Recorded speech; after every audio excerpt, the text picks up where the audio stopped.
మన ప్రభువైన యేసుక్రీస్తు నామములో మరొకసారి మీ అందరికీ కూడా ప్రత్యేకమైన వందనాలు తెలియజేస్తున్నాను. ప్రియులారా, ప్రైజ్ లార్డ్ అయ్యగారు. అపోస్తలుడైన పౌలేసినటువంటి పునాదిలో ఉన్నటువంటి ప్రాముఖ్యమైనటువంటి రాళ్ళు, 7 ప్రాముఖ్యమైన రాళ్లలో మూడవ రాయి దగ్గర మనం ఆగి, దేవుని యందలి విశ్వాసం అనేటువంటి ఈ రాయి ప్రాముఖ్యంగా పునాదిలో ఉన్నటువంటి రాయిగా మనం గుర్తించి, దేవుని యందలి విశ్వాసం ఉంచితే ఎన్ని లాభాలున్నాయో, దేవుని యందలి విశ్వాసమే గనక ఉంచితే ఎన్ని ప్రయోజనాలున్నాయో మనం ధ్యానం చేస్తూ, దేవుని యందలి విశ్వాసం ఉంచటం వలన మనము ఎప్పటికీ దప్పిగొనము అని చెప్పాడు. మనం ఎప్పటికీ దప్పిగొనమని స్వయంగా మన ప్రభువైన యేసే చెప్పాడు.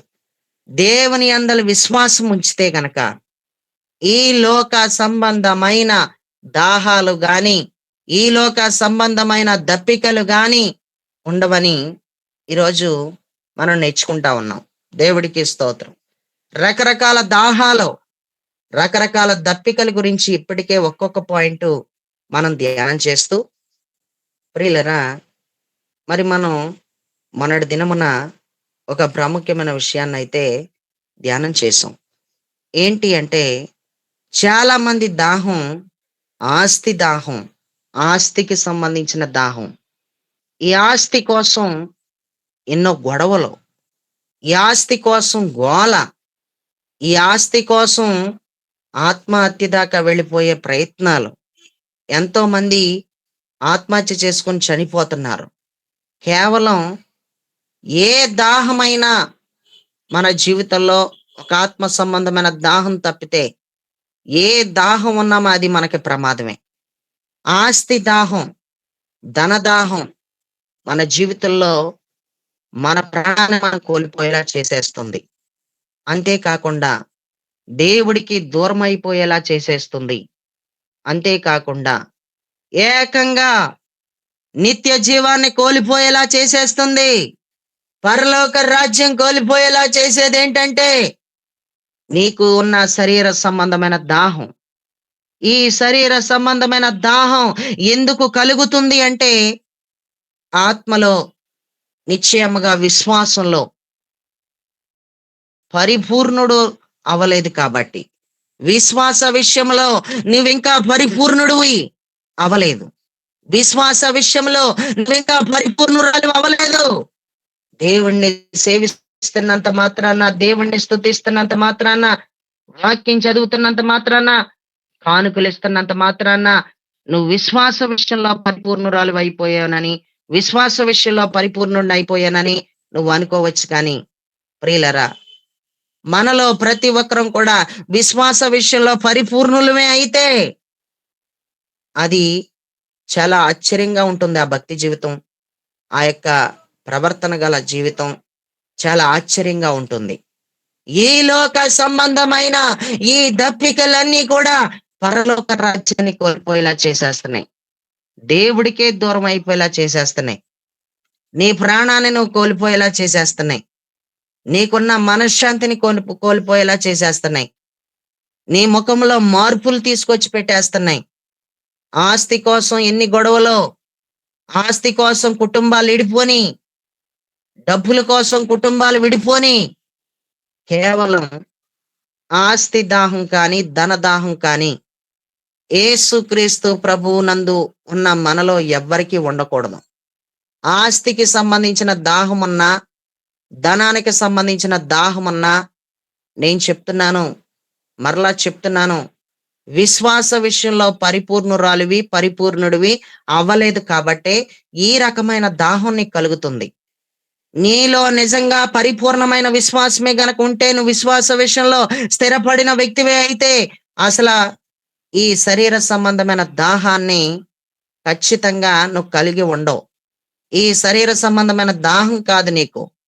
ఎప్పుడు కూడా ఆత్మతో నింపబడాలన్న దాహమే, ఎప్పుడు కూడా వాక్యం వినాలన్న దాహమే, ఎంతసేపు కూడా దైవజనుడితో సహవాసం కలిగి ఉండాలన్న దాహమే.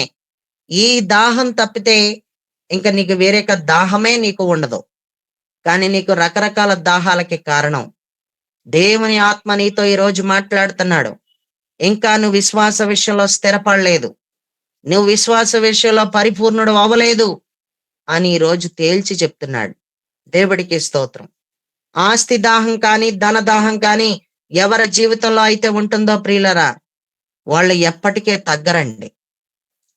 నీవు ఆస్తి ఉంటే కనుక, నీకెంత ఆస్తున్నా, నీకెన్ని ప్రాముఖ్యమైనటువంటి వస్తువులు వాహనాలున్నా, నీకేమున్నా, వాస్తవానికి ఏమీ లేనట్టే బ్రతకమని చెప్తున్నాడు. అన్నీ ఉన్నా సరే ఏమీ లేనట్టు బ్రతకమంటున్నాడు. ఏడ్చువారైతే ఏడవనట్టు ఉండాలని చెప్తున్నాడు. సంతోషించువారైతే సంతోషించినట్టు ఉండమని చెప్తున్నాడు. ఏదైనా కొనువారైతే కొన్నది నాది కాదన్నట్టు ఉండమని చెప్తున్నాడు. నీవు ఏది కలిగి ఉన్నా సరే, నీ జీవితంలో నీకు ఏది ఉన్నా సరే, నీ దృష్టి అంతా కూడా దాని మీదే ఉండడాన్ని బట్టి నువ్వెంతో నష్టపోతున్నావు. నీ దృష్టి అంతా కూడా నువ్వు కలిగి ఉన్న దాని మీదే పెట్టడం వలన నువ్వు అసలు తగ్గడం లేదు, అసలు తగ్గింపు స్వభావం లేదు, తగ్గింపుతో కూడిన తత్వమే నీలో ఎక్కడా కూడా కనపడట్లేదు. ఈ తగ్గింపు లేని ఈ క్రియలను కలిగి ఉన్న ఎడల నీది ఆత్మీయత కాదు, నువ్వు దేవుడి సంబంధివి కాదు, నువ్వు దేవుడు మనిషివి కాదు, నువ్వు చాలా ప్రమాదంలోనే ఉన్నావు. నువ్వు నిశ్చయముగా పరలోక రాజ్యాన్ని కోల్పోతున్నావని నీకు తెలుసా?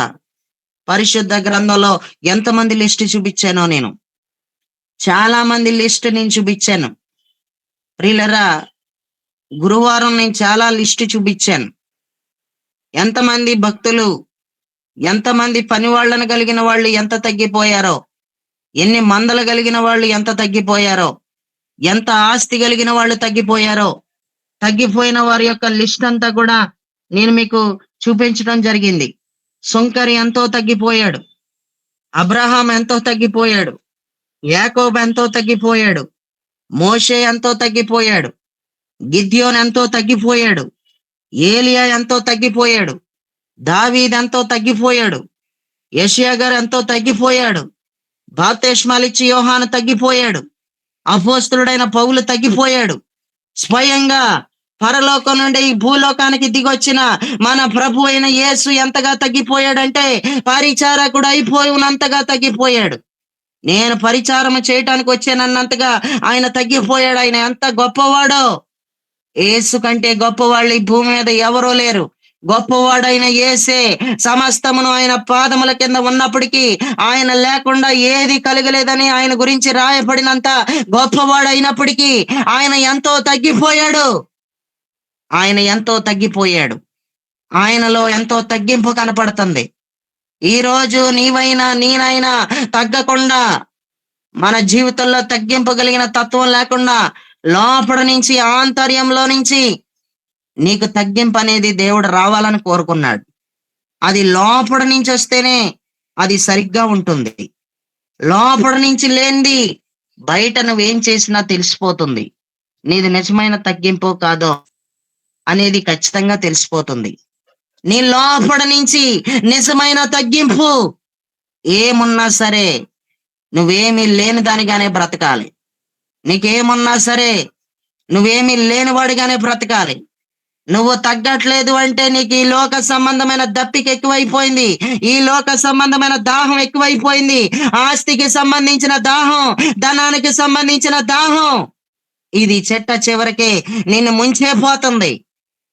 ఇది చెట్ట చివరికి యేసుతో నువ్వు కలవకుండా చేసేస్తుంది, యేసుతో మిళితమవకుండా చేసేస్తుంది, పరిశుద్ధాత్మ నడిపింపు నీ మీద ఉండకుండా చేసేస్తుంది, పరిశుద్ధాత్మ దేవుడు నిన్ను నడిపించకుండా చేసేస్తుంది. కేవలం ఇది నిన్ను ఎంతో నష్టపోయేలా చేసేస్తుంది. ఈ లోక సంబంధమైన దప్పికలలో ఇమిడి ఉండిపోవడానికి, ఈ లోక సంబంధమైన దప్పికతో మిళితమైపోవడానికి ప్రజల జీవితంలో ఎందుకు ఈ లోక సంబంధమైన దప్పిక, ఈ లోక సంబంధమైన ధనాన్ని గుచ్చి, ధాన్యాన్ని గుచ్చి, ఆస్తిని గుచ్చి, దానిని గుచ్చి, దీనిని గుచ్చిన దాహం ఎక్కువగా నీలో ఉంటుంది అంటే వాస్తవానికి నువ్వు విశ్వాసంలో పరిపూర్ణం చెందలేదు, ఇంకా పరిపూర్ణం అవ్వలేదు. ఇంకా ప్రియులరా, పరిశుద్ధ గ్రంథమైన బైబిల్లో మనం ఎన్నో విషయాలు మనం నేర్చుకున్నాం. ఆస్తి కలిగిన వారు దేవుడి రాజ్యంలోకి ప్రవేశించరు అని చెప్పాడు అంటే దాన్ని బాగా ఆలోచన చేయగలిగితే ఆస్తికి కర్తలుగా చేస్తానని చెప్పినోడు దేవుడే. అయితే ఆస్తిని దేవుడు మనకిస్తాడు. యోబు గ్రంథంలో యోబుకి ఎంతో ఆస్తినిచ్చాడు దేవుడు. అబ్రహాము దినములలో అబ్రహాముకి ఎంతో ఆస్తినిచ్చింది దేవుడే. ఆస్తికి కర్తలుగా చేసేస్తున్నాడు ఆయన. కానీ ఈ ఆస్తి కలిగిన వాళ్ళు దేవుడి రాజ్యంలోకి వెళ్ళరు అని ఎందుకు చెప్పాడు అంటే, ఆస్తి కలిగిన వాళ్ళు ఆస్తి మీదే తమ దృష్టిని ఉంచుతారని, ఆస్తి కలిగిన వాళ్ళు ఎక్కడా తగ్గరని, సూది బెజ్జంలోకి ఒంటైనా దూరిపోవడం సులభమే గాని దేవుడి రాజ్యంలోకి వీళ్ళు మాత్రం ప్రవేశించరని ఆయన తెగించి గట్టిగా చెప్పాడు. నీకు ఆస్తి ఉండటం తప్పు కాదు, నీకు అంతస్తులు ఉండటం తప్పు కాదు, నీకు చాలా విలువైన వస్తువులు ఉండటం తప్పు కాదు, వాహనాలు ఉండడం తప్పు కాదు. వాటన్నిటిని బట్టి నువ్వు దేవుణ్ణి మహిమపరచవచ్చు. అన్నీ ఉన్నా సరే ఏమీ లేనట్టు బ్రతకొచ్చు. కానీ అన్నీ ఉన్నట్టు బ్రతికేవంటే ఎప్పటికే తగ్గలేవు, ఎప్పటికే తగ్గలేవు. నీకు నువ్వు తగ్గట్లేదు అంటే నీకు శరీర సంబంధమైన దప్పిక, దాహం అనేది నీలో ఎక్కువగా ఉందని గట్టిగా నిర్ధారణ చేసి అయితే చెప్పవచ్చు. దేవుడికి స్తోత్రం. ప్రియులరా, ఆస్తికి సంబంధించిన దాహమే కాదు, మనకి ధనానికి సంబంధించిన దాహం కూడా అస్సలు ఉండకూడదు అంటున్నాడు. ఈ ధనానికి సంబంధించిన దాహం కూడా మనల్ని చాలా ముంచేస్తుందని చెప్తున్నాడు. బైబిల్ చెప్తున్న సత్యం ఏంటంటే, మత్తయి సువార్త 6వ అధ్యాయం 21వ వచనాన్ని మీలో ఎవరైనా చదవాలనుకుంటే చదవచ్చు. మత్తయి సువార్త 6వ అధ్యాయం 21వ వచనాన్ని ఎవరైనా నీ చదువుతారా? నీ ధనమెక్కడ నుండునో అక్కడనే నీ హృదయం ఉండును. నీ ధనం ఎక్కడ ఉండునో అక్కడనే నీ హృదయం ఉంటది. నీ హృదయం ఎక్కడ ఉండాలో అక్కడ ఉండట్లేదు, ఎక్కడ ఉండకూడదో అక్కడ ఉంటుంది. అంటే ధనానికి సంబంధించిన దాహం, ధనానికి సంబంధించిన దప్పికను ఎవరైతే కలిగి ఉంటారో వాళ్ళ విశ్వాసంలో పరిపూర్ణులు అవ్వలేదు. కాబట్టే దేని మీద వాళ్ళ దృష్టి ఉండకూడదో దాని మీద వాళ్ళ దృష్టి, ఎక్కడ వాళ్ళ హృదయం ఉండకూడదో అక్కడే వాళ్ళ హృదయం ఉంటుంది. బైబిల్ చెప్తుంది, నీ ధనం ఎక్కడ ఉంటుందో అక్కడనే నీ హృదయం ఉంటది. అకౌంట్ లో ఒక 50,000 ఉన్నాయంటే చాలు, అసలు నిద్ర పట్టడం లేదు కొంతమందికి. అకౌంట్ లో ఒక 1,00,000 రూపాయలు ఉన్నాయంటే చాలు, అసలు నిద్ర పట్టడం లేదు. ఎందుకంటే వీళ్ళ నిద్రలో ఉన్నా సరే అకౌంట్ లో ఉన్న డబ్బు మీదే ఉంటుంది వీళ్ళ హృదయం అంతా కూడా. అకౌంట్ లో ఉన్న డబ్బు మీదే కూర్చుంటున్నా సరే వీళ్ళ బలం అంతా కూడా, కూర్చోడానికి కూడా వీళ్ళ బలం ఆ ధనమే అవుతుంది కొన్నిసార్లు. వీళ్ళు పడుకుంటున్నారంటే సరే, వీళ్ళు మెలకు వచ్చిన ప్రతిసారి నా అకౌంట్ లో 1,00,000 రూపాయలు ఉంది, నా అకౌంట్ లో 50,000 రూపాయలు ఉంది. అకౌంట్ లో ఉన్నటువంటి అకౌంట్ బ్యాలెన్స్ మీదే చాలా మంది హృదయం ఉంటుంది. ప్రియులరా, ఈ మాట యేసయ్యే చెప్పేశాడు. నీ ధనం ఎక్కడైతే ఉంటుందో, నీ ధనం నీ బీరువాలోనే ఉంటే నీ హృదయం బీరువాలోనే ఉంటది. నీ ధనం నీ బ్యాంక్ అకౌంట్ లో ఉంటే కనుక నీ హృదయం కూడా బ్యాంకులోనే ఉంటది, బ్యాంకు చుట్టూనే తిరుగుతూ ఉంటది. నా అకౌంట్ లో ఎంత ఉంది, మాటి మాటికినండి కొంతమంది గూగుల్ పే చెక్ చేసేసుకుంటూ ఉంటారు, ఫోన్ పే చెక్ చేసేసుకుంటూ ఉంటారు, పేటిఎం చెక్ చేసేసుకుంటూ ఉంటారు.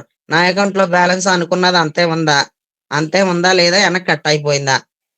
ఎందుకు అస్తమానం చెక్ చేసుకుంటున్నావు బ్యాలెన్స్? బ్యాలెన్స్ చూసుకోవాల్సిన పని ఏంటి నువ్వు? మాటికి ఫోన్ పేలోకి వెళ్ళిపోయి బ్యాలెన్స్ చెక్ చేసేసుకుంటున్నావు. ఒక్కొక్కసారి అండి బ్యాలెన్స్ చెక్ చేసుకునేటప్పుడు కూడా సర్వర్స్ స్లోగా ఉండటం వల్ల బ్యాలెన్స్ కంగారు పడిపోతుంటారు. అలాంటి టైంలో చాలా గత్తరైపోతూ ఉంటారు, చాలా గందరగోళం అయిపోతూ ఉంటారు. ఎందుకు అలాగైపోతారంటే, వాస్తవానికి వాళ్ళ హృదయం అంతా కూడా అకౌంట్ మీద ఉంది కాబట్టి, వాళ్ళ హృదయం అంతా కూడా అకౌంట్ లో ఉన్న బ్యాలెన్స్ మీద ఉంది కాబట్టి. నీ ధనం ఎక్కడ ఉండునో నీ హృదయం అక్కడే ఉంటది. ఎవరికైనా డబ్బులు ప్రియులరా చేబదులు ఇచ్చారంటే కూడా వాళ్ళకి అసలు నిద్ర ఉండదు, పలానా వాళ్ళకి డబ్బులు ఇచ్చానని. ఇప్పుడు ఈ రోజుల్లో చాలా మంది వడ్డీలకి తిప్పేస్తా ఉన్నారు. డబ్బులు దేనికి ఇచ్చేస్తున్నారో వడ్డీలకి ఇచ్చేస్తున్నారు. చాలా భయంకరమైన వడ్డీ వ్యాపారాలు చేసే వాళ్ళు కూడా చాలా మంది కనిపిస్తున్నారు. వడ్డీలు తీసుకుంటున్నటువంటి వాళ్ళందరి కోసం కూడా మనం దేశం కోసం చేస్తున్న విజ్ఞాపన ప్రార్థనలో తప్పకుండా వడ్డీలు పుచ్చుకుంటున్న వాళ్ళకి మారు మనసు దయచేయమని మనం ఎంతో ప్రార్థన చెయ్యాలి. దేవుడికి స్తోత్రం. 10 రూపాయల వడ్డీ, 15 రూపాయల వడ్డీ, 20 రూపాయల వడ్డీ, చాలా విపరీతమైన వడ్డీ. ఈ వడ్డీలకి డబ్బులు తెచ్చేసుకొని కూడా చాలా మంది బాధపడిపోతున్నారు. అవసరాన్ని బట్టి తెచ్చేసుకుంటున్నారు. ముందేగా కళ్ళు మూసుకుపోయి ఉన్నావా? ఈ రూ. 15 వడ్డీ అని చెప్తున్నారు. రూ. 10 వడ్డీ అని చెప్తున్నారు. నీకు అవసరం కాబట్టి తెచ్చేసుకున్నావు. కళ్ళు మూతపడిపోయినాయి అప్పుడు. ఎంత వడ్డీకి ఇచ్చేసారండి బాబు వాళ్ళు? ఆళ్ళు అంత వడ్డీకి ఆళ్ళు ఇచ్చేసారని చెప్పారు కదా నీకు. ఇంత వడ్డీకి ఇత్తన్నానంటేనే కదా నువ్వు తెచ్చుకున్నావు. మళ్ళా ఇంత వడ్డీకి ఇచ్చేసారండి. అది ఆళ్ళకి న్యాయమేనా? అసలు నీ మాట తీరు బాగోలేదు మొదట. మళ్ళీ వాళ్ళని అంటున్నావు. పైగా నువ్వు వాళ్ళ మీద నిందేసేస్తున్నావు. వాళ్ళు నీతో చెప్పారు కదా! నీకు చేయబదులుగా ఇచ్చి నువ్వు రూ. 15 వడ్డీ కట్టు. నువ్వు రూ. 10 వడ్డీ అని నీకు చేయబదులిచ్చి నిన్నేమన్నా బొంకితే అది తప్పవుతది. నీకు ముందుగానే చెప్పారు కదా! డబ్బులు పట్టుకెళ్తారా? మరి రూ. 10 వడ్డీ అని చెప్పారు. డబ్బులు పట్టుకెళ్తారా? రూ. 15 వడ్డీ అని చెప్పారు. నీ అవసరం కొలిది తెచ్చేసుకున్నావు. ఖర్చు పెట్టేసుకున్నావు. వడ్డీలు కట్టడానికి నీకు బాధొచ్చేస్తుంది. వడ్డీలు కట్టడానికి నీకు ఇబ్బందొచ్చేస్తుంది. వడ్డీలు తీసుకోవడం తప్పన్న సంగతి పక్కన పెట్టు. అసలు నువ్వు వడ్డీ అని చెప్పిన తర్వాత నువ్వెందుకు తీసుకున్నావు? నువ్వెందుకు తీసుకున్నావు? చాలా మంది ప్రాణానికి సుఖం లేకుండా చేసేసుకుంటున్నారు. అప్పుల పాలైపోతున్నారు. మేరీ మోనికా అమ్మగారు కూడా మొన్నొకసారి చెప్పారు కదా! కూతురు పెద్దదయిందంటే చాలు ఫంక్షన్లు పెట్టేస్తున్నారు. కొడుకు పెద్దదయ్యాడంటే చాలు ఫంక్షన్లు ఎట్టేస్తున్నారు. బర్త్‌డే కోటాలకి బర్త్‌డే కోటాలు ఎట్టేస్తున్నారు. బర్త్‌డే ఫంక్షన్లు ఎట్టేస్తున్నారు. పెద్ద పెద్ద ఫంక్షన్ హాల్స్ తీసేసుకుంటున్నారు. అప్పుల పాలైపోతున్నారండి. చాలా గొప్పలకెళ్ళిపోతున్నారు. వడ్డీలకి మరీ తెచ్చేసి డబ్బులు గొప్పలకెళ్ళిపోయి ఫంక్షన్లు చేసేస్తున్నారు. పెళ్ళిళ్ళు చేసేస్తున్నారు. నువ్వే స్థితిలో ఉన్నావో ఆ స్థితిలో సంతృప్తి కలిగి ఉండటం నేర్చుకో. ఆత్మీయుడి యొక్క లక్షణం అదే. ఆత్మీయురాలు యొక్క లక్షణం అది. లేని దానికి పరుగులు పెట్టకూడదు. అప్పుల పాలైపోయేటంతగా అప్పులు చేసి ఫంక్షన్లు చేసుకోవాల్సిన అంత అవసరం ఏముంది? ఆ ముద్ద ఆ టైంలో తినేసి వెళ్ళిపోయే వాళ్ళందరూ కూడా పీతలతో పెట్టింది, రొయ్యలతో పెట్టింది, చేపలతో పెట్టింది, చికెన్‌తో పెట్టింది, మంచి బాగా పెట్టింది అని ఆ నిమిషం మాత్రమే మాట్లాడుకుంటారు. ఆ నిమిషం మాట్లాడుకునే ఆ గొప్పల కోసం అప్పుల పాలైపోతున్నావు. ఏండి? ఏమైపోతున్నావు? అప్పుల పాలైపోతున్నారు. చాలా మంది జీవితంలో ప్రియులరా ఏమైపోతున్నారంటే అప్పుల పాలైపోతున్నారు. ఎందుకు అప్పుల పాలైపోతున్నారంటే చాలా మంది జీవితంలో వడ్డీ కట్టలేక, వడ్డీ కట్టలేక, అప్పులు కట్టలేక ఇల్లు ఖాళీ చేసి వెళ్ళిపోతున్నారు. ఆ రాత్రికి రాత్రే ఎవరికీ చెప్పకుండా సిమ్ కార్డులు మార్చేస్తున్నారు. ఎక్కడ ఉంటున్నారో ఎవరికీ తెలియట్లేదు. అప్పుల పాలైపోయి చాలా మంది ఆత్మహత్య కూడా చేసేసుకుంటున్నారు. చాలా మంది జీవితాల్లో ప్రియులరా ధనము ఎంతో ఘోరంగా పనిచేసేస్తుంది. ఈ ధన దాహం వలన చేయకూడని పిచ్చి పనులన్నీ కూడా చేసేస్తున్నాం. ఈ రోజైనా ఈ వాక్యాన్ని విని మారు మనసు పొందు. ఈ రోజైనా ఈ మాటలు విని నువ్వు నిజంగా మారు మనసు పొందు. అప్పుల పాలైపోకు. నువ్వు వాళ్ళేళ్ళ గొప్పల కోసం నువ్వు అప్పులు చేసేసి నువ్వు అప్పుల పాలైపోకు. నీకు ఏదేదో చేసేయాలి, అప్పులు చేసేసి నిజంగా ఏదేదో చేసేయాలి గొప్పల కోసమని దాహం తగ్గిచ్చేసుకో. ఆ దాహం నీ జీవితంలో ఉండనివ్వకు. ప్రియులరా చాలా మంది జీవితాల్లో మనం చూస్తే ధనదాహం ఎక్కువైపోతుంది. ఈ ధనానికి సంబంధించి ఎంతకైనా తెగించేస్తున్నారు. ఏమైనా చేస్తానికి రెడీ అయిపోతున్నారు. ఒకరోజు ఒకరోజు ఒక ట్రాక్టర్ నడుపుతున్నటువంటి వ్యక్తి ఎవరినో మొత్తం మీద ఆయన నడుపుతూ ఉంటుండగానే మార్గంలో ఎవరో వచ్చి ట్రాక్టర్ కింద పడిపోయాడు. ట్రాక్టర్ కింద పడిపోయి చచ్చిపోయాడన్నమాట. ఆ వ్యక్తి చచ్చిపోయాడు. చనిపోతే వేరే వ్యక్తి వచ్చి ఏం చెప్పాడంటే వేరే వ్యక్తి ఈయన మాట్లాడుకుంటా ఉన్నారు. వేరే వ్యక్తి వచ్చి ఏం చెప్పాడంటే ఇప్పుడు నీకు ఇది చాలా పెద్ద కేసు అయిపోద్ది. ఇప్పుడు ఇది నీకేమైపోద్ది? చాలా పెద్ద కేసు అయిపోద్ది. మనిషే చచ్చిపోయాడు. ఇంక నీ జీవితకాలం కోర్టుల చుట్టూ తిరగాల్సిందే. ఇంక నీ జీవితకాలం చిట్ట చివరికి నువ్వు జైలుకి వెళ్ళవలసిందే. అలాంటి భయంకరమైన పరిస్థితి ఉంటది. కాబట్టి ఇది నీ మీద వేసుకోకుండా ఆ డ్రైవింగ్ సీట్‌లో నేనే ఉన్నానని నా మీద వేసుకుంటాను. దానికి నేను జైలైనా ఓకే. దానికి కోర్టుకి ఎన్ని సంవత్సరాలైనా తిరుగుతాను. నాకు 3 పిల్లలు, నాకు భార్య ఉంది అని చెప్పైనా ఈ కేసు నా మీద వేసుకుంటానని చెప్పి ప్రియులరా, కానీ నేను ఈ కేసు నా మీద వేసుకుంటాను కానీ నాకు ఇన్ని లక్షలు కావాలి. అది జైలైనా ఏవైనా చివరికి పడేది నా మీదే పడుతుంది. కేసు ఫైల్ అయ్యేటప్పుడు నా మీదే కేసు ఫైల్ అవ్వాలి. కాబట్టి ఇది నేను నా మీద వేసుకుంటాను. ఇప్పటికిప్పుడే నువ్వు డ్రైవింగ్ సీట్లోంచి పక్కకి వెళ్ళిపో. నేనే డ్రైవింగ్ చేస్తున్నాను. నేను రోడ్డు మీద డ్రైవింగ్ చేస్తా ఉంటుండగా ఎవరో వచ్చి ఈ ట్రాక్టర్ కింద పడిపోయారు. నేనే ఎక్కించేశాను. నేను స్పీడ్గానే వెళ్తున్నాను ఆ టైంలో, లేదా నేను స్లోగా వెళ్తున్నాను. డ్రైవింగ్ సీట్లో కూర్చున్నది మాత్రం నేనే అంటూ నన్ను తీసుకెళ్ళండి పోలీస్ స్టేషన్కి అంటూ నా మీద కేసు ఫైల్ చేయండి అంటూ దీనికి నేను ఒప్పుకుంటాను. నాకు ఇన్ని లక్షలైతే కావాలి అనగానే అవతల వ్యక్తి కూడా, ప్రియులరా, ఈ కేసు నా మీద వేసుకుని జైలుకి వెళ్ళే కంటే, కోట్ల చుట్టూ తిరిగే కంటే ఇతనింత ఇన్ని లక్షలు అడుగుతున్నాడు కాబట్టి ఇన్ని లక్షలు ఇచ్చేసి తప్పకుండా ఈ కేసు తన మీదే ఫైల్ అయ్యేలా చేయటం కంటే ఇంకంతకు మించింది ఏదీ లేదు అని చెప్పి ఆ వ్యక్తికి ఎంత డబ్బని ఇచ్చేశారనమాట. అంటే ధనదాహం ఎంత భయంకరమైన పరిస్థితిలోకి తీసుకెళ్ళిపోతుందో చూసారా? నువ్వే తప్పు చేయకపోయినా సరే ఆ తప్పు నాదే అంటూ డబ్బుల కోసం కేసులు కూడా మీదేసుకునే వాళ్ళు చాలా మంది కనపడుతున్నారు. డబ్బుల కోసం కేసుల మీద వేసేసుకుంటున్నారు. ఈ తప్పు నేనే చేశాను, ఈ మనిషిని నేనే చంపేశాను, ఈ యాక్సిడెంట్ చేసి నేనే చంపేశాను అంటూ చాలా మంది ప్రియులరా, ధనదాహం ఎవరికైతే ఉంటుందో, డబ్బుల దాహం ఎవరికైతే ఉంటుందో వాళ్ళు దేనికైనా తెగిస్తారు. వాళ్ళు ఎంతకైనా తెగిస్తారు. వాళ్ళు డబ్బుల దగ్గరికి వచ్చేసరికి చాలా వీక్ అయిపోతారు. ఈ రోజు స్త్రీలే గాని పురుషులే గాని డబ్బుల దగ్గరికి వచ్చేసరికి వీక్ అయిపోతున్నావంటే, డబ్బుల దగ్గరికి వచ్చేసరికి బెండ్ అయిపోతున్నావంటే ఒకసారి నువ్వు బాగా ఆలోచించుకోవలసిన విషయం ఇది.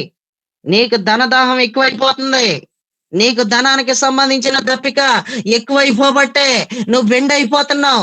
ధనం దగ్గరికి వచ్చేసరికి నువ్వు లొంగిపోతున్నావు. ధనం దగ్గరికి వచ్చేసరికి ఎంత పాడిపోయినైనా చేసేస్తున్నావు. ధనం దగ్గరికి వచ్చేసరికి చేయకూడని నీచమైన పని కూడా చేసేస్తున్నావు. ధనం దగ్గరికి వచ్చేసరికి 10,000 ఇస్తానంటే 10 నిమిషాల పని కోసం శరీరాన్ని అమ్మేసుకునే వాళ్ళు కూడా చాలా మంది కనిపిస్తా ఉన్నారు. 10 నిమిషాల పనికి 10,000కి శరీరాలని అమ్మకానికి పెట్టేస్తున్నారు. కేవలం ధనదాహం ఉందంటే ఇదే చేస్తారు చాలా మంది.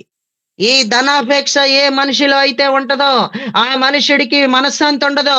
ఈ ధనాపేక్ష కలిగిన ఏ వ్యక్తి కూడా సుఖంగా బ్రతకలేడు, సుఖంగా ఉండలేడు, దైవికంగా భక్తిలో ఎదగలేడు, దేవుణ్ణి అనుసరించి నడవలేడు, దేవుడు కౌగిట్లో ఉండలేడు, అసలు దేవుడితో మిళితమై ఉండలేడు. అసలు ఈ ధనం కోసం దొంగతనాలు కూడా చేసేస్తాం. ఈ ధనం కోసం ఒక మనిషిని చంపేస్తాం. ఈ ధనం కోసం ఒక వ్యక్తిని సులువుగా మోసం చేసేస్తాం. ఈ ధనం కోసం ఎన్నెన్నో విషయాలలో తలదూర్చేస్తా ఉంటాం. ఈ ధనదాహం వలన ప్రియులరా చాలా ప్రమాదాలు ఉన్నాయి. ఈ ధనం ఎక్కడైతే ఉంటుందో అక్కడే నీ హృదయం ఉంటుంది అని చెప్పాడు. నీ హృదయం దేని మీద అయితే ఉంటుందో అదే నిన్ను చాలా ఇబ్బందులకి గురి చేసేస్తుంది. యేసయ్య దగ్గర మాత్రమే నీ హృదయం ఉండాలి. నీ హృదయం ఆయనకి మాత్రమే అనుకూలంగా ఉండాలి. నీ హృదయం ఎక్కడా ఉండకూడదు. యేసయ్య దగ్గర మాత్రమే నీ హృదయం ఉండాలని చెప్పి ఈరోజు మనం పరిశుద్ధ గ్రంథంలో మనం చదువుతా ఉన్నాం. దేవుడికి స్తోత్రం. ఈ ధనానికి సంబంధించిన ఆపేక్ష కలిగినటువంటి వాళ్ళు ప్రియులరా ఎంతో భయంకరమైన పరిస్థితుల్లోకి వెళ్ళిపోతా ఉన్నారు. అపోస్తలుడైన పౌలు చెప్పాడు. అపోస్తలుడైన పౌలు తను రాసినటువంటి పత్రికల్లో తిమోతికి రాసినటువంటి మొదటి పత్రిక 6వ అధ్యాయం 9వ వచనంలో ఆయన ఒక ప్రాముఖ్యమైన మాట చెప్పాడు. తిమోతికి రాసిన మొదటి పత్రిక 6:9 ఎవరైనా చదవండి. ధనవంతులగుటకు ధనవంతుడు చదవండి బేబీ కూడా చదవండి. ధనవంతులగుటకు అపేక్షించే వారు శోధనలో ఊరిలో అవివేకమై యుక్తులై అహంకారమైన అనేక దురాలోచనలో పడుదురు. అట్టివి మనుషులను నష్టములోను నాశములోను ముంచివేయును. ఎందుకనగా ధనవంతులగుటకు ఆపేక్షించి వారు శోధనలో పడిపోతారంట. ధనవంతులం అయిపోవాలంతే. ధనవంతులం అయిపోవడానికి ధనానికి సంబంధించిన దాహాన్ని కలిగి ధనవంతులం అయిపోవాలి. అందులో తలదోర్చాలి, ఇందులో తలదోర్చాలని, ఏదో పోగేసేయాలని, ఏదో సాధించేయాలని ఎందులోనో చేయిలు పెడతా ఉంటారు. ప్రియులరా, చిట్ట చివరికి బైబిల్ చెప్తుంది, ధనవంతులగుటకు అపేక్షించి వారు శోధనలో పడిపోతారంట. మొదట చాలా కష్టాలు వచ్చి పడిపోతాయి వాళ్ళకి. ఈ ధనానికి సంబంధించిన దాహం నీ జీవితానికి సుఖం లేకుండా చేసేస్తుంది. శోధనలో పడిపోతున్నావు, శోధనలో పడిపోయేలా చేసేస్తుంది. ఇది ఉరి తెచ్చి పెడుతుంది. ఇది అవివేకయుక్తములను హానికరములనైనా అనేక దురాశల్లో పడిపోతున్నావు. అవి నిన్ను ముంచేస్తున్నాయి, నష్టంలోను నాశనంలోను కూడా ముంచేస్తున్నాయి. బైబిల్ చెప్తున్న సత్యం ఏంటంటే, ధనానికి సంబంధించిన దాహం నష్టంలోను నాశనంలోను ముంచేస్తుంది అంతే. ఎందుకనగా ధనాపేక్ష సమస్తమైన కీడులకు మూలం. ఏ కీడులో పడిపోతున్నా దానికి మూలమే ధనం. ఈ ధనానికి సంబంధించినటువంటి ఆపేక్ష, ఈ ధనానికి సంబంధించిన కోరిక, ఈ ధనానికి సంబంధించిన దాహం, ఈ ధనానికి సంబంధించిన దప్పిక నీకు కలగడానికి కారణం ఏంటంటే, విశ్వాసంలో పరిపూర్ణుడు అవ్వలేదు. దేవుని యందలి విశ్వాసం, దేవుని యందలి విశ్వాసం ఏ వ్యక్తిలో అయితే ఉంటుందో, దేవుని యందలి విశ్వాసం విషయంలో ఎవరైతే పరిపూర్ణులు అయిపోతారో వాళ్ళందరికీ ప్రియులారా ఈ దాహం కాదు, ఇంకా దైవికమైన దాహం ఎక్కువైపోతా ఉంటుంది. దేవుడికి స్తోత్రం. ఈ ధనాన్ని చాలా మంది నమ్మేసుకుంటున్నారు. ఈ ధనం చాలా మోసం చేసేస్తుంది. మొన్న ఈ మధ్య కాలంలో ఒక పెద్ద ఆవిడ చెప్తుంది, బాబు 2000 కాగితం మారుస్తుంటే ఉండట్లేదు, 2000 రూపాయల కాగితం మారుస్తుంటే ఉండట్లేదు, చూసుకో దాసుకో అన్నట్టు దాచుకుంటానే ఉన్నాను. ఎప్పుడైతే ఇలా మార్చడం మొదలెట్టానో చేతిలో ఉండలేదు. అది 2000 రూపాయల కాగితం అంట, చేతిలో ఉండలేదంట. ఎందుకు ఖర్చు పెట్టడం, ఖర్చు పెడితే అయిపోతాయి అనుకున్నంట చూసుకో దాసుకో అన్నట్టు ఉంచుకుంది. ఎప్పుడైతే ఖర్చు పెట్టడం మొదలెట్టిందో నిజంగా 2000 రూపాయల కాగితం ఎంత మోసం చేసేసిందో. ప్రియులరా, నేను నీతో ఉంటానన్నట్టుగా నమ్మించేస్తుంటాయి డబ్బులు. నీతోనే ఉంటాను, నీకేంటి, నీకేం తక్కువ అంటూ నువ్వు నాకే ప్రాముఖ్యతని, నువ్వు ధనానికే ప్రాముఖ్యతని, నువ్వు ధనానికి సంబంధించిన దాహాన్నే కలిగి ఉండు, నువ్వు ధనానికి సంబంధించినటువంటి దప్పిక మాత్రమే నువ్వు కలిగి ఉండు, నేనెప్పుడు నీతో ఉంటాను కదా, నిన్నెప్పటికీ కూడా నేను మోసం చేయను కదా అన్నంతగా ధనం ఏం చేస్తుందంటే మోసం చేసేస్తుంది. నిన్ను చాలా మోసం చేసేస్తుంది, నేను మోసంలో పెట్టేస్తుంది. కానీ అది నీ దగ్గర ఉండదు. నీతో ఉండే మనిషిని పోగొట్టేసుకుంటున్నావు నువ్వు ధనాన్ని నమ్ముకుని. నీవు చూసుకున్న ధనాన్ని బట్టి మనుషుల్ని చెదరగొట్టేసుకుంటున్నావు. నీ బలం అంతా కూడా ధన బలం అనుకుంటున్నావు. ధనం ఇయ్యాలుంటుంది, రేపు పోతుంది. డబ్బులు ఇయ్యాలుంటాయి, రేపు పోతాయి అని అందరికీ తెలుస్తుంది. కానీ ఇలాంటి ధన వ్యామోహంలోనే చాలా మంది పడిపోతున్నారు. ధనవంతులు అయిపోవాలి అంటూ ప్రియులరా ఎన్నెన్నో ప్రయత్నాలు, ఏవేవో పనులు, అవి రకరకాల పనులు, అవి ఏవైనా సరే చేసేయడానికి తెగించేస్తున్నారు. ఆదివారాలు కూడా మందిరాలు మానేసి డబల్ జీతం వస్తుందని, డబల్ ఇస్తున్నారని డబ్బులు. ప్రియులరా, ఆదివారాలు వెళ్తుంటే కొంచెం మంచిగా చూస్తారని, కొంచెం డబ్బులు ఎక్కువ ఇస్తారని ఎంతో మంది ఆదివారాలు కూడా దేవుడి సన్నిధిని వదిలేసి దేవుణ్ణి పక్కన పెట్టి చాలా మంది ధనాపేక్ష కలిగిన వారుగా, ధనదాహాన్ని కలిగిన వారుగా దేవుడి సన్నిధిని విడిచిపెట్టి వెళ్ళిపోతున్నట్టు కూడా మనం ఎంతో మందిని చూస్తా ఉన్నాం. ధనాన్నే నమ్మేసుకుంటున్నారు. ప్రియులరా, సామెతల గ్రంథం 11:28 ఏం రాస్తుందంటే, ధనమును నమ్ముకున్నవాడు పాడైపోవును. ధనాన్ని నమ్ముకుంటం వల్ల పాడైపోతాం. దేవుణ్ణి నమ్ముకుంటం వల్ల, దేవుడి మీద ఒక స్థిరమైన నమ్మకాన్ని కలిగి ఉండటం వల్ల మనం పాడైపోయిన స్థితిలోంచి మనం అందరం కూడా తేల్చబడతాం.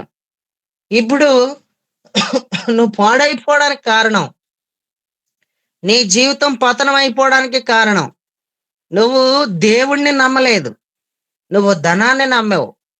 నువ్వు ధనం విషయంలో పరిపూర్ణుడు అయ్యావు. నీ పరిపూర్ణత అంతా కూడా ధనానికి సంబంధించిన పరిపూర్ణతే. నువ్వు ధనపరంగా పరిపూర్ణురాలు అయ్యావు. నువ్వు ధనపరంగా పరిపూర్ణుడు అయ్యావు. నువ్వు విశ్వాసంలో పరిపూర్ణుడు అయి ఉంటే, నువ్వు విశ్వాసంలో పరిపూర్ణురాలు అయి ఉంటే నువ్వు ఎప్పుడో బాగుపడి ఉండేవాడివి, నువ్వెప్పుడో బాగుపడి ఉండేదానివి.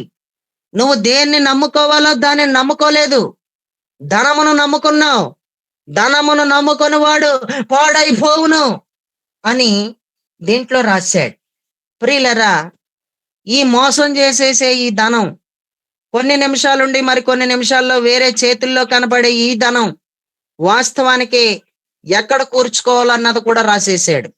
పరలోకంలో కూర్చుకోవాలంట ఈ ధనాన్ని. మత్తయి సువార్త 6వ అధ్యాయం 19వ వచనాన్ని గనక మనం చదువుకుంటే అక్కడ ఇలా రాస్తుంది.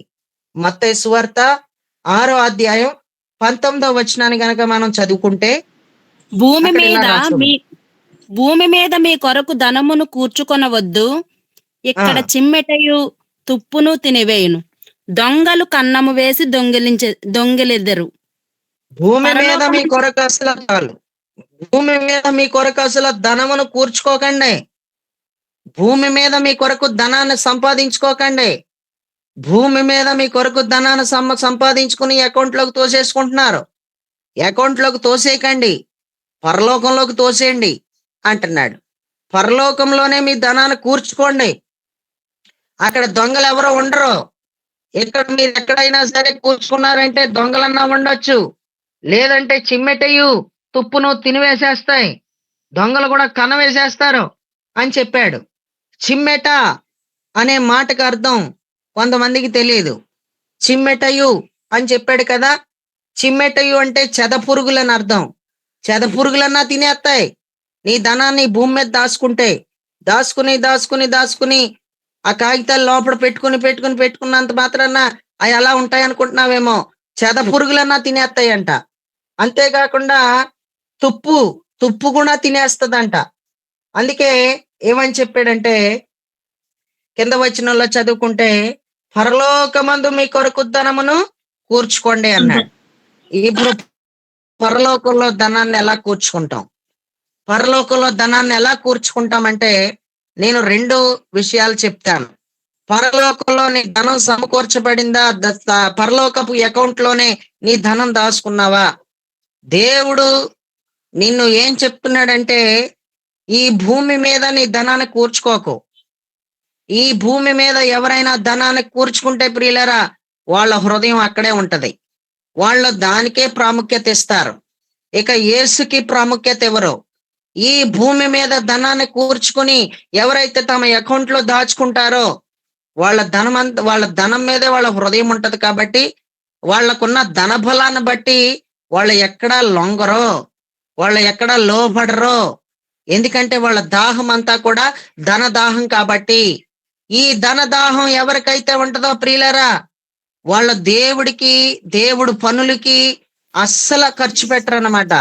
దేవుడు పనులకి నువ్వు ఖర్చు పెడుతున్నావంటే వాస్తవానికి నువ్వు పరలోకపు అకౌంట్ లో నీ ధనాన్ని కూర్చుకుంటున్నావు. నీ ధనాన్ని అంతటినీ కూడా నువ్వు నిశ్చయముగా దేవుడు చెప్పే మాట ఏంటంటే పరలోకంలో కూర్చేసుకో అంతే. నువ్వు చాలా ఎక్కువగా దేవుడి పనులకి ఖర్చు పెడితే నువ్వు పరలోకంలో కూర్చుకున్నట్టే. నువ్వు దేవుని దైవజనుడికి ఖచ్చితంగా నీవు కనుక ధనాన్ని దేవుని యొక్క పరిచర్య కొరకు నువ్వు ఇవ్వగలిగితే అది నీవు దేవుని యొక్క పరలోక రాజ్యంలో అకౌంట్ లో నువ్వు దాచుకున్నట్టే, పరలోకంలో దాచేసుకున్నట్టే నువ్వు. అంతేకాకుండా పేదలకి గనక నువ్వు ఖర్చు చేయగలిగితే నీ ధనాన్ని పేదలకి గనక ఖర్చు పెట్టగలిగితే, నీ ఆస్తి నమ్మి పేదలకి గనక ఇవ్వగలిగితే నువ్వు పరలోకంలో కూర్చుకున్నట్టే. నీ ధనాన్ని పరలోకంలో కూర్చుకో అని అన్నాడంటే ఎలా కూర్చుకోగలవు అనుకుంటున్నావు? పరలోకంలో నీ ధనాన్ని కూర్చుకోవాలంటే పరలోకపు అకౌంట్ లో నీ బ్యాలెన్స్ ఎంత, నువ్వెంత దాచుకున్నావు అసలు ఒక రోజు ఖచ్చితంగా తెలుస్తుంది నువ్వెంత దాచుకున్నావో. పరిచర్యకి ఏమి ఇచ్చావు, పరిచర్యకి ఎంత ఖర్చు పెట్టావు? దేవుని సేవకి ఎంత ఖర్చు పెట్టావు? పేదలకు ఎంత ఖర్చు పెట్టావు? ఎవరికి ఎంత ఇచ్చావు? పరలోకంలో నీకు ఒక అకౌంట్ ఉంది. పరలోకంలో ఉన్న అకౌంట్ లో నీ ధనాన్ని నువ్వు కూర్చేసుకో. నీ దృష్టి అప్పుడు దేని మీద ఉండదు. ఇంకా పరలోకపు అకౌంట్ లోకి గనక నువ్వు నీ యొక్క ధనాన్ని తోసేసావంటే చాలు, ఇంకా నీ దృష్టి ఇంకా ఏ మాత్రం కూడా నీ హృదయం ఇంకా ధనం మీద ఉండదు. ఇంకా పరలోకంలో ఇంకా దాచేసుకుంటే ఇంకా తిరిగి లేవక్కర్లొద్దు. ఇంకేమాత్రం కూడా తిరిగి లేదు. ఇంకా వాస్తవానికి ప్రియులారా, ఈ లోకంలో ఉన్న అకౌంట్లు ఎన్నో అకౌంట్లు ఉన్నాయి. ఎన్ని ఎన్ని ఎన్ని ఎన్ని అకౌంట్లు వచ్చేసినాయో, ఎన్ని బ్యాంక్ అకౌంట్లు వచ్చేసినాయో. దేవుడికి స్తోత్రం. నానా రకాల మ్యూట్ లో పెట్టుకోండి అమ్మగారు. మేరీ మౌనిక గారు మ్యూట్ లో పెట్టుకోండి. Praise the Lord. హల్లెలూయా. ఈ భూమి మీద ఎన్ని అకౌంట్లు ఉన్నాయో, ఎన్ని బ్యాంక్ అకౌంట్లు కనబడుతున్నాయో ప్రియులరా, ఈ బ్యాంక్ అకౌంట్లన్నీ కూడా మేరీ మౌనిక గారు మ్యూట్ లో పెట్టుకోండి అమ్మా. మ్యూట్ లో బయటకు వచ్చేస్తున్నారు.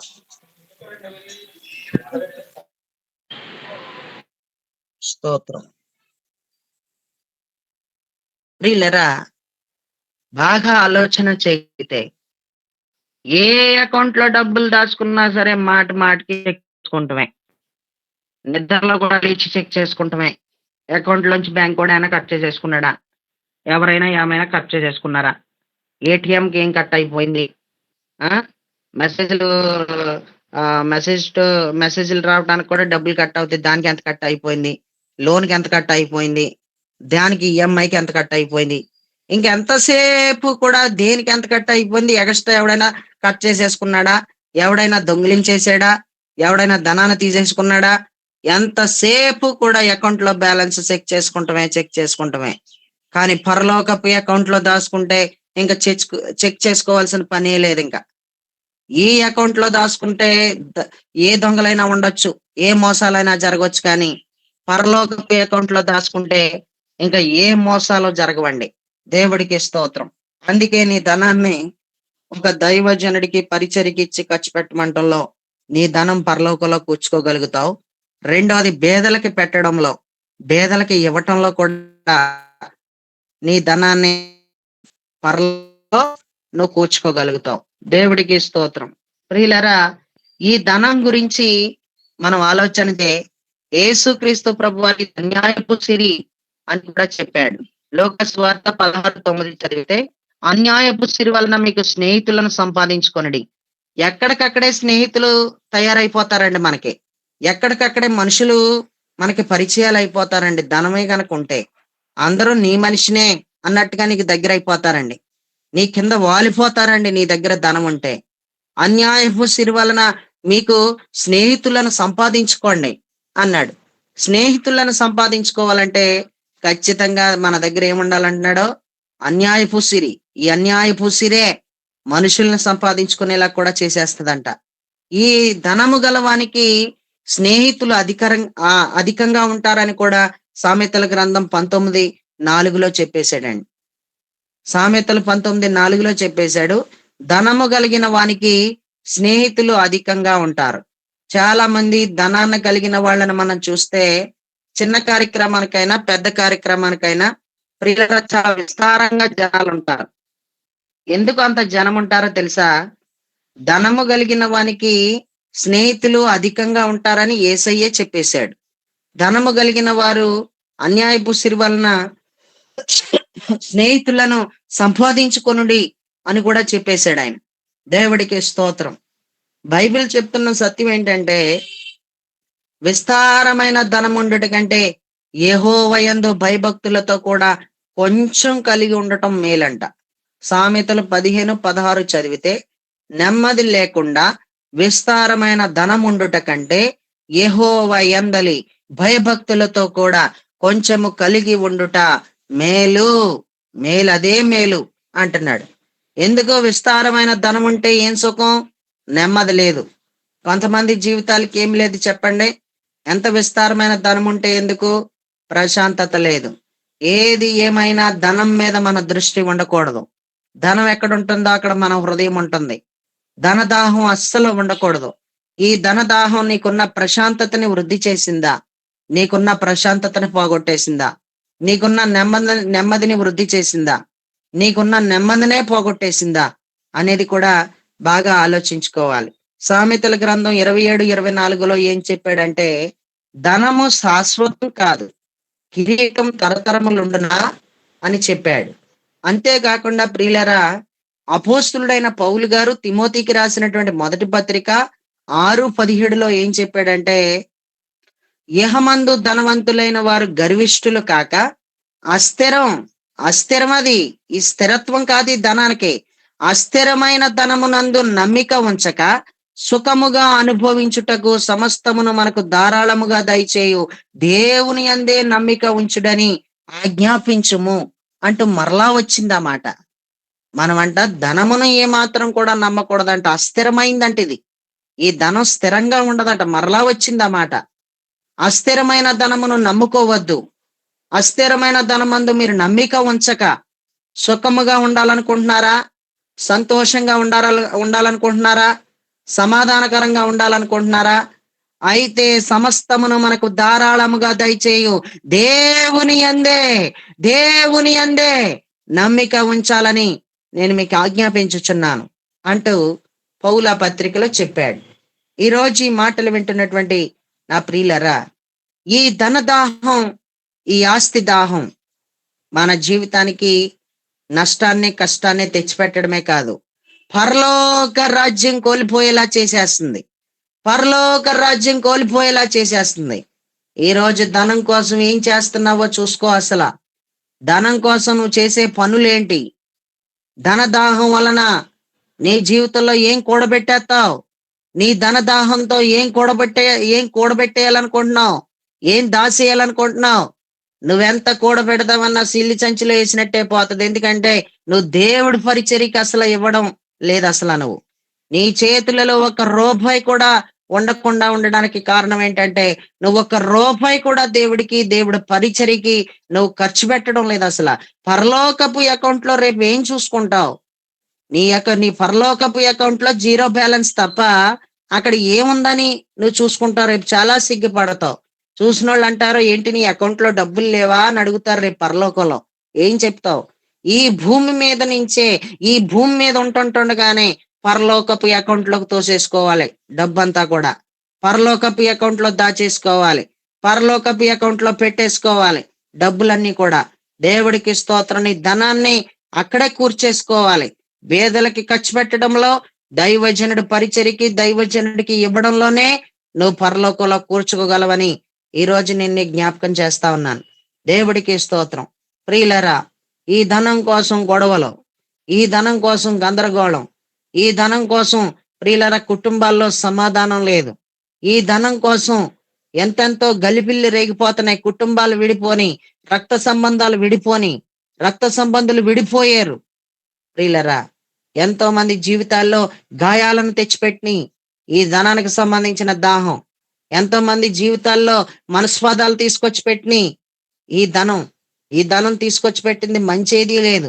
ఈ ధనం నలుగురిని కలపడం కాదు, నలుగురిని విడగొట్టేస్తుంది. ఈ ధనం నలుగురిని బ్రతికించడం కాదు, నలుగురిని చంపేస్తుంది. ఈ ధనం వలన ఏకంగా ప్రజలు ఈ ధనాపేక్ష వలన నరకానికి కూడా వెళ్ళిపోతున్నారు, పరలోకాన్ని కోల్పోతున్నారు. ఈ రోజు నీ దృష్టి దేని మీద ఉంది? ఈ రోజు నీ హృదయం ఎక్కడుందని ప్రభు అడుగుతున్నాడు. ఈ రోజు నీ హృదయం ఎక్కడుంది? ఏది నీ జీవితంలో నీకు ప్రియమైనదిగా ఉంది? నీ ఆస్తి నీకు ప్రియమైనదిగా ఉందా? నీ ధనం నీకు ప్రియమైనదిగా ఉందా? నీ ధనం నీకు ప్రియమైనదిగా ఉన్నా, నీ ఆస్తి నీకు ప్రియమైనదిగా ఉన్నా, నేను చెప్తున్నాను, నువ్వెక్కడా తగ్గవు. ఇంకా నువ్వెక్కడా తగ్గే తత్వం నీ దగ్గర ఉండదు. నువ్వెక్కడా తగ్గే జీవితం నీకు ఉండదు. తగ్గింపు జీవితం నీకు ఉండదు. గొప్ప గొప్ప భక్తులందరూ కూడా ఎంత ఆస్తి కలిగిన వాళ్ళైనా ఎంతో తగ్గిపోయారు. ఎంతో తగ్గిపోవడానికి కారణం విశ్వాసంలో పరిపూర్ణులు. వాళ్ళు విశ్వాసంలో పరిపూర్ణుడు అయిపోయి ఈ ధనదాహం నుంచి బయటకు వస్తావా? విశ్వాస విషయంలో పరిపూర్ణుడు అవ్వకుండా ఈ ధనదాహంలోనే ఉండి పరలోకాన్ని కోల్పోతావా అనేది నువ్వే ఆలోచించుకో. దేవుడు నిశ్చయంగా ఈ మాటలను బట్టి దేవుడు నిన్ను దీవించాలని నేను కోరుకుంటున్నాను. ఈ మాటల ద్వారా నువ్వు బలపరచబడాలని నేను కోరుకుంటున్నాను. ఈ మాటలను బట్టి నీలో ఆత్మీయమైన స్వభావం రావాలని నేను ఆశిస్తున్నాను. కాబట్టి ప్రియులరా, దేవుని అందల విశ్వాసం ఉంచితే గనక ఎన్నో ప్రయోజనాలు ఉన్నాయి. ఏంటా ప్రయోజనాలంటే, ధనానికి సంబంధించిన దాహం అంతా బ్రేక్ అయిపోతుంది. దైవికమైన దాహం మొదలవుతుంది. ఆత్మ సంబంధమైన దాహం మొదలవుతుంది. శరీర సంబంధమైన ఏ దాహాలైనా సరే కట్టడిపోతాయి, ఆగిపోతాయి. కానీ దైవికమైన దాహాలు మాత్రం ఒక వ్యక్తి జీవితంలో విశ్వాసం ఉంచడం వలన దైవికమైన దాహాలు తిరిగి మరలా వ్యక్తి కలిగి ఉంటాడని చెప్పి నేను మీకు జ్ఞాపకం చేస్తున్నాను. ఈ దేవుని అందలి విశ్వాసం అనేటువంటి ఈ రాయి అపోస్తులుడైన పౌలేసినటువంటి పునాదిలో ఉన్న ప్రాముఖ్యమైన రాయి. పౌలేసినటువంటి పునాదిలో ఉన్న 7 ప్రాముఖ్యమైన రాళ్ళ గురించి ఆయన మాట్లాడుతూ ఎంతో లోతైన విషయాలన్నీ కూడా మనకి పరిశుద్ధాత్ముడు బోధిస్తున్నాడు. అనేక సంగతులు మనకి బయలుపడతాయి. మనందరం కూడా ఆత్మ సంబంధులుగా ఉండి మన ధనాన్ని పరలోకంలోనే కూర్చుకుందాం. మనం అన్ని ఉన్నా సరే ఏమీ లేనట్టుగానే బ్రతుకుతూ దేవుని సంబంధులుగానే ఉంటూ విశ్వాస విషయంలో పరిపూర్ణులుగా ఉంటూ మనందరం కూడా ముందుకు సాగిపోదాం. దేవుడు ఈ కొద్ది మాటల్ని దీవించి ఆశీర్వదించి ఫలభరితంగా మార్చునుగాక. ఆమేన్. ఆమేన్.